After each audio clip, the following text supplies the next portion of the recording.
Closer to home now, the RCMP have released a new list of most wanted suspects in the area. The list is new, but a few of the faces are familiar. 26-year-old Jesse Graver from Lloydminster is wanted in connection with an incident near Marshall on January 31st. The 5'10", 175-pound man was allegedly driving a stolen vehicle that rolled. He then fled the scene to a nearby acreage where police discovered a side-by-side had been stolen. Graver is still at large and not considered to be a danger to the public. He is wanted for escape from lawful custody and theft of a motor vehicle. He also has an outstanding warrant for his arrest out of Saskatoon. A second on the list is 24-year-old Chelsea St. Germain. She's 5'5", 135 pounds, with brown eyes and black hair. St. Germain is wanted for robbery and assault with a weapon. Shailene Lewis is wanted for 2 counts of failing to comply with a probation order. The 20-year-old is 5'5", 150 pounds with brown hair and brown eyes. If you have any information on the whereabouts of any of these individuals, you're asked to call the detachment in your area. Well, dignitaries and community members were on hand to break ground at the future site of the new B. Fisher Group Home Center. Located on 47th Street downtown, the $1.17 million housing project for people with intellectual disabilities began in 2012 and is set for completion around mid-November to early December this year. The innovative fourplex will provide group living supports for 4 residents along with 2 individual supported living suites. It will allow the B. Fisher Center to expand services and continue to support emerging needs into the future, helping the occupants to flourish.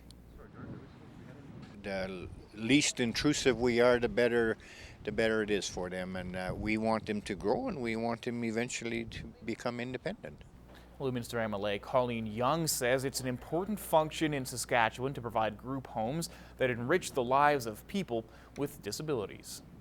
Well, it shows the government's support and the need to support them so that they can become active and participating members of communities and live in a home that, gives them the programs that are necessary for them to become contributing members of society and of every little community that they live in.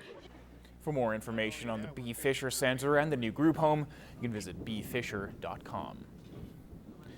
Well, February is National Heart Month, reminding us how important it is to keep our most vital organs strong. In this week's Healthy Living, Hannah Tita speaks with a local Heart and Stroke Foundation instructor to find out what is putting your heart at risk for heart disease and ways to prevent it.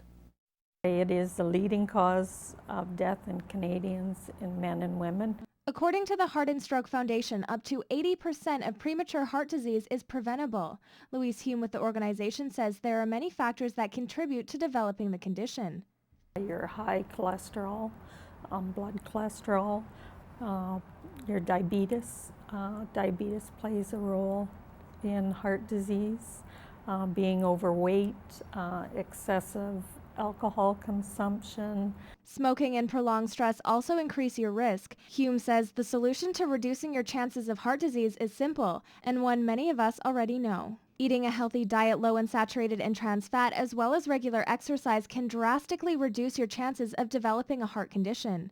It plays a big role. I found out just in December that my cholesterol was elevated, so I've been trying to lead a little bit of a healthier lifestyle, getting out there and doing more exercise and watching more of what I eat. Since high blood pressure is a major contributing factor to heart disease, it is important to get it checked regularly to make sure it stays within a safe range. Hume says everyone should know how to recognize the signs of a heart attack. Ones that you may notice for sure are pain, chest pain, but it also can be jaw pain. You can have back pain.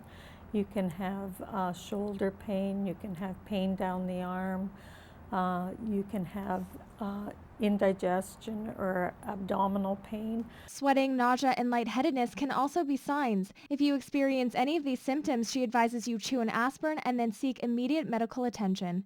Hannah Tita, Newcap News. Well, as Gerard mentioned, the annual Agrivisions Agriculture Showcase is on in Lloydminster.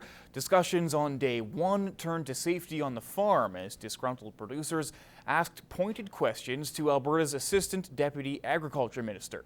Gerard Lampow has the latest in this week's Ag Report. Actually, he didn't give me any direct answers. but he gave me a card, which is the furthest I've got from all the phone calls I've done. It's Agrivisions 2016 at the Lloydminster Exhibition Grounds, and even after his presentation, Assistant Deputy Minister of Agriculture John Brown was held in a scrum by area producers. The amendments then explicitly stated that if you don't have any waged employees, then you're free to go.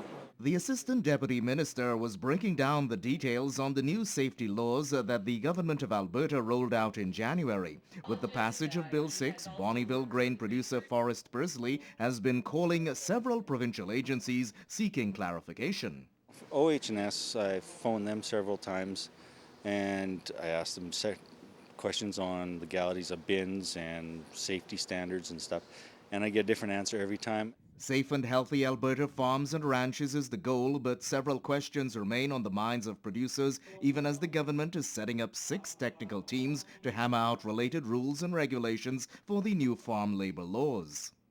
There was great concern about the impact of the family farm and the fact that it's very difficult to separate work and life on a family farm. There's also the matter of whether the government will screen out producers who were adamant against Bill 6 from serving on these technical teams. I would welcome them to nominate themselves or have somebody else nominate them, bring them in. Another issue for producers is compensation by neighbors for services. It's nice to help out a neighbor, but you should be compensated somewhat, and as soon as you do that, you are no longer a family farm. Persley will be staying on the ball even as producers get ready for another seeding season. I'll shoot him an email tonight when I get home and hopefully get some answers. Gerard Lampow, Newcap News.